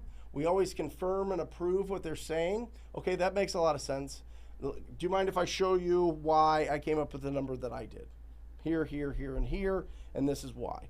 And usually people kind of get an understanding, but truly, if their price is too high, their motivation hasn't maxed out yet, right? If they have equity and low motivation, it's just not there yet. You need high motivation and high equity, and then you're running. So it's not pushing them to accept the offer. Remember, we're deal finders, not deal creators, and that's going to save you a lot of headache. Because if their expectations are too high, that means that they don't want to sell it. They don't. It would be a convenience. It would be a luxury for them, right? And or not convenience. It would be a luxury for them to sell it, but they don't want to right now at a price that'll make it happen. When they want to, they'll come around. But just keep touching base, keep touching base, keep touching base. We have people that we're getting deals, big deals from, that we talked to years ago. So that's fantastic. Jason Harris. Can you can you show us how to pull buyers from PropStream like you filter, like the filter you use? Sure. Easy peasy, brother. So let's just look here, right? So here, this is our last one in Illinois. You've got your cash buyers here, right? And these cash buyers, the only thing to filter these down, you simply get into the filter here. And with your cash buyers, what you want to do, I like getting the cash buyers that bought in the last 3, 6, 9. It just depends. In our market, it's really hot. So I like going, under a year. I'll look at that. And now I've got 53 here, brother. And then from here, I'm going to just take these. And I'm going to, you can filter through this or have a VA filter through it if you want to get real specific. But what I would do, what was his name?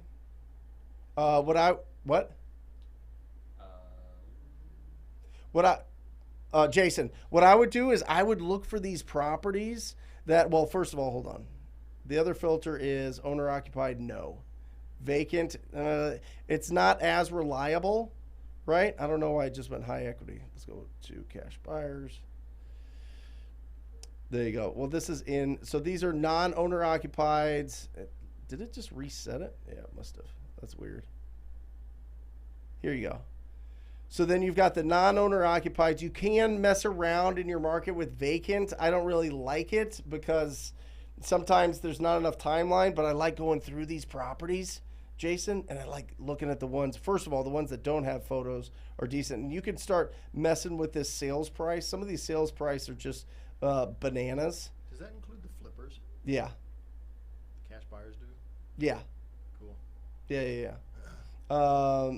Where is my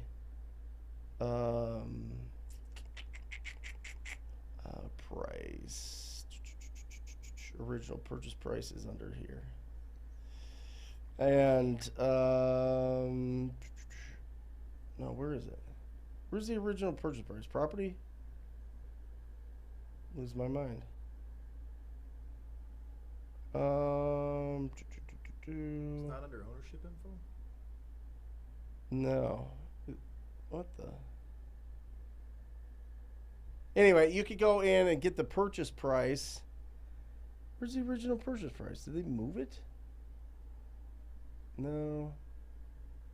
Losing my damn mind. Are you sure it's not ownership info? Double check ownership info. Ah, there we go. So I like going under, sorry guys. I like going under like something like that in this market. So I'm looking for properties because we just comped it at like 335. I like going to the ones and going 200 or less. And then we start rolling through these 20. And you could filter through these 20 and then start looking at the buyers on these and then skip trace them, right? You're looking for these properties that maybe they did something. This looks like it maybe is active now. Nope, just sold. But I like looking for the ones that are really ugly properties. The ones that you look at and you know that it's a flip and then adding those to your database. Boom. There you go. Matt Berry, how do you feel about being preoccupied by small activities? Drawing, playing. Oh, yeah, I love it. Matt, you got it, brother. Listen, all I did was doodle and draw crazy things. I mean, people play video games, watch sports, read. People do it just, you need to be able to understand. You got to get into a flow. So I wouldn't do that right off the bat. Most of the people that do that have been calling forever and ever and ever and ever. And so you've got a really nice rhythm to it. And so once you get a nice rhythm, you got to make sure that as soon as somebody picks up, you are on, right? You are on. You were like, okay, ready. Yep. Boom. Right into it, focused. And this is you're not expecting them to say no. You're laser focused on it and you're expecting them to say yes. So just make sure that you can transition your brain fast enough so that you have you're not lagging once they pick up. Good question. Michael, just walked out of the title with second check ever. JV Bird Dog, small fee, getting confidence up to put them under contract to myself. Listen, Michael, you got it. You're already doing it. Stop messing around, man. You got it. You're already doing it. Congratulations, brother. You already crossed the bridge from faith, I believe that I can do this, but I haven't done it yet, to fact, you've gotten paid. There is literally dollars in your account from your efforts in real estate. Technically, you're a professional. Just saying. So why don't you do it for yourself?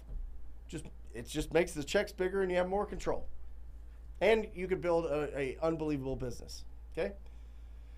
Mo CRV, what information of the property can I share with a potential cash buyer without worrying that they'll go behind my back to the seller if they'll daisy chain it? Well, first of all, I don't worry about that because if they do that, I'm not sending them any more business. Second, you need to, in this market, if you're worried about that, Mo, you need to have a conversation with the owner. And you need to tell the owner, I want you 100% confident moving forward.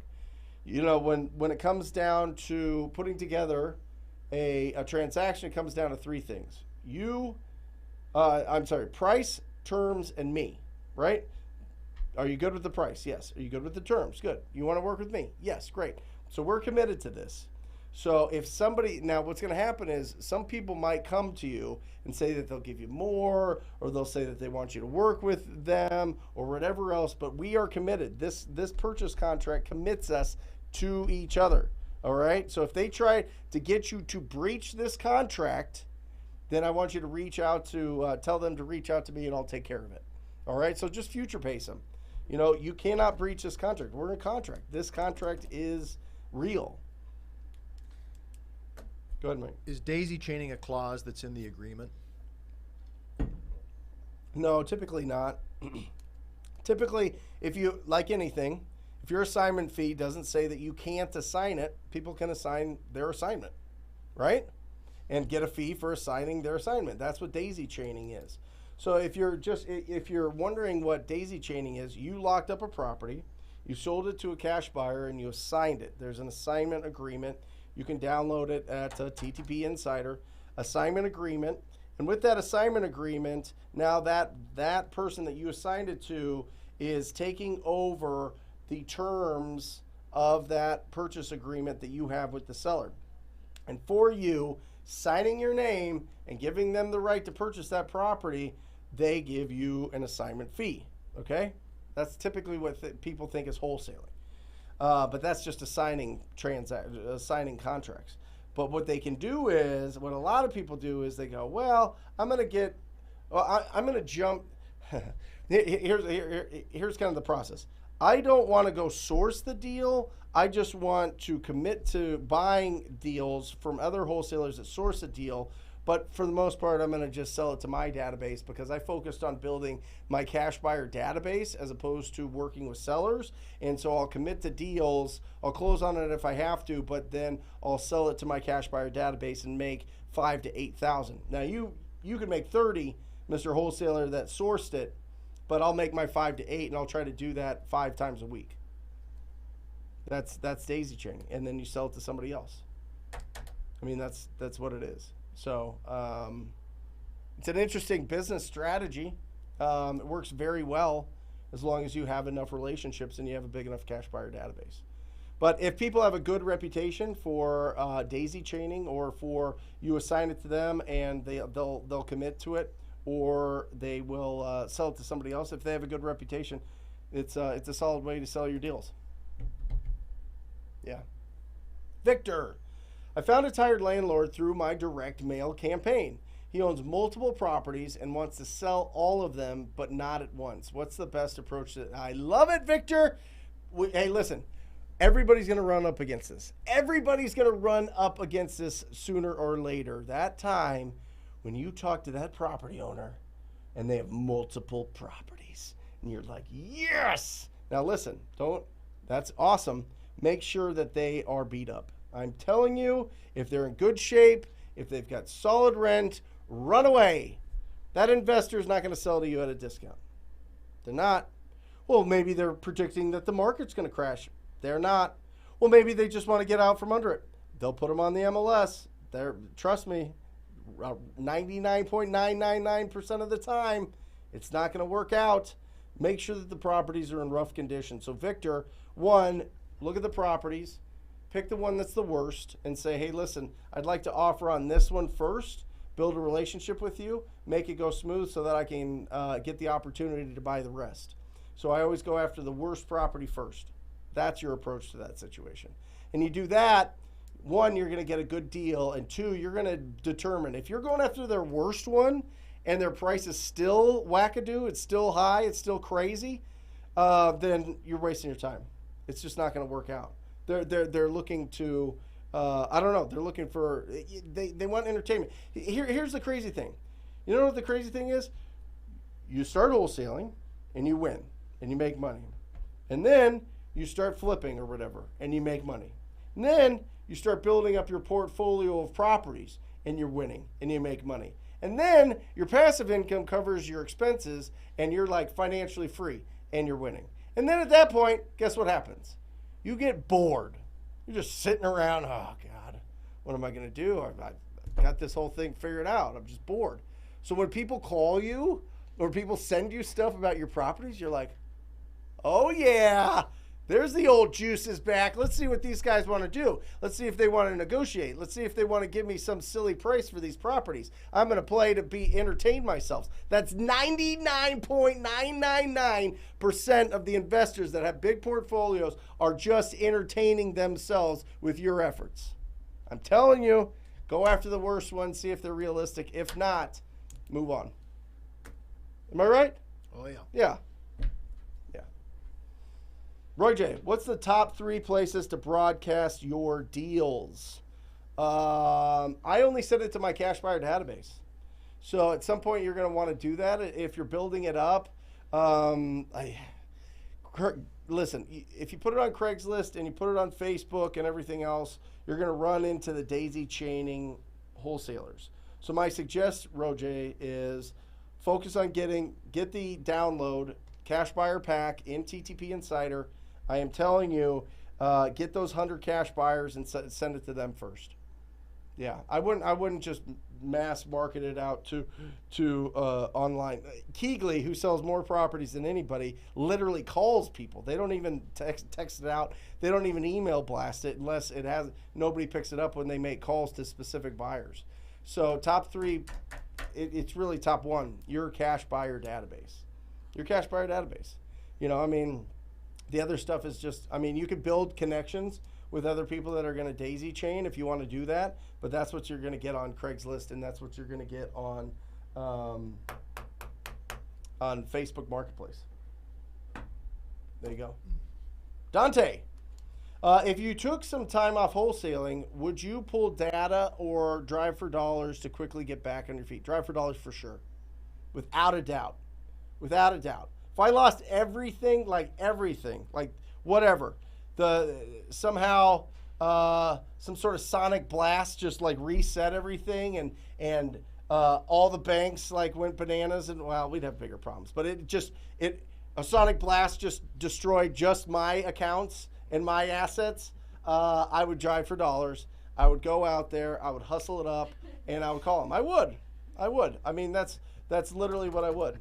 But the cool thing is, Dante, you know, if you're really disciplined and you really follow the path that I laid out last week, where you are finding the discounted properties, you're replacing your income, and you're paying off your credit, typically you wouldn't have to restart. That's the beautiful thing about the kind of path that I'm putting out there is if you get the disciplines and pay off those things, you don't have to worry about restarting, I guess. The old Warren Buffett quote, and I think that it's kind of gender biased, but the 3 L's destroy any man's wealth, right? Liquor, leverage, and ladies, right? Those are the 3 things that are the sonic burst to your account or whatever else. I guess for ladies, men as well, the LLM. I don't know. Or maybe ladies, depends on the. Well, yeah, just whatever. Or maybe yeah. men, depends on the. Yeah, it just depends. But yeah, it's fun. It is absolutely true. I mean, that gets a lot of people. Anyway, So just watch your leverage on that. I know this isn't your question. I'm just kind of rambling here because I think it's important to just understand that once you learn how to find discounted properties and you replace your income and you pay off your consumer debt, you are in rarefied air. Rarefied air. Way more rare than somebody leasing a Lamborghini. Way more rare than people taking photo shot, taking not photo shots. What like a photo shoot? There you go, photo shoot. Photo shoot. You know, at some mansion or whatever else. Way more rarefied air than buying an expensive watch that you have on payments. Once you have all that stuff, you're doing it full time, and you have your consumer debt paid off. I'm telling you, your life will change forever. Not only that, but you're building a really incredible discipline for your family. How about liquor, leverage, Yep. and lovers? Love. Yeah, lovers. Well, not love. Lovers, not Yeah. lovers. Yeah, it might work. It might work. Well, we'll play around with it. We'll see what the audience thinks. We'll keep working. If you guys like liquor, leverage, and lovers, please say lovers. Liquor, leverage, and Put a, licorice. put a heart. Put a heart in there. Licorice. I don't think licorice will financially break you down, but maybe. Landmines. Anyway, guys, listen. If wholesaling is completely, wonderfully legal, we'll put a link to the council from NAR, National Association of Realtors, in here from 2019 talking about it. It just depends on what your state says is the proper way to do it. Okay? But the beautiful thing is you don't have to come from a background of real estate. You don't have to come from a background that has a lot of financial resources. You don't have to come from a place where you have a lot of experience. You can just find distressed properties. I mean, almost 12 million vacant properties. Find these properties, and that's just one list. That's not talking about pre-foreclosures or tax liens or driving for dollars or code violations or tired landlords or tired multifamily or land or any of that. It's unlimited. There's so much potential if you just pick up the phone and be brave and have the courage to do it. And stay away from licorice or whatever. And lovers. Yeah. But you've got this. I mean, it's an incredible business, and it's the starting point of your real estate journey. It's the starting point of you being an entrepreneur. The book thing. You got to show. Oh, yeah, the book thing. Yep. Got it. 16 text messages from my students. By the way, if you're interested, I did this last time, and I love it. I'm wide open, arms wide open. If you're interested in joining the most proactive group in real estate investing, it is the TTP family. I work with you personally. Get my cell phone, you text, and that's, we're going to be doing some deals here right when I get off the phone here, which is fantastic. I'm already looking at it. But let me get my ADD brain focus. It is, hold on, it is PDF Drive, pdfdrive.com. Check that out. That'll blow your mind. pdfdrive.com basically has like an unbelievable amount of books in PDF form for free. Bananas. pdfdrive.com. So there should be no excuse ever that, I don't want to buy a book or whatever else. All right, pdfdrive.com. There you go. You can read it on your phone. You can read it on your computer. I mean, you guys know what you can. What am I telling? Tell people how to use technology. That's it. Let's bring everybody up. Everybody, come up. Come on up. We're without Matt, but I'll give it a hey. Let's give it up for Alejandro today, huh? Alejandro crushed it on the ones and twos or whatever they call it. All right. Got Daniel keeping us focused. Mike, obviously, everybody knows Mike Mahoney, Jesse Pearson, and Alejandro, the MVP. Where's the game ball? Where's the game ball? It's gone. Okay. Alejandro does not get the game ball because there is no game ball. But listen, guys, I love you guys. I really do. I mean that. You're like me. We have weird brains. We have weird goals and dreams in life. A lot of people won't understand us, but I think as a group, collectively, we can do something really, really, really special out there and help those properties that are vacant. help the properties that aren't paying the property taxes and really boost our communities. That's what it's all about. So I'm going to give you every tool that you need, every resource that you need to be successful. And but it's up to you to go and take it and do it. You're the hero of the story. I'll be your guide. I'll give you the roadmap, but you got to go out there and do it. So today, go out there, do something. Do something to have a quality conversation with the distressed property owner. Wholesaling is here to stay. I love you guys. Until next week, I'll see you then.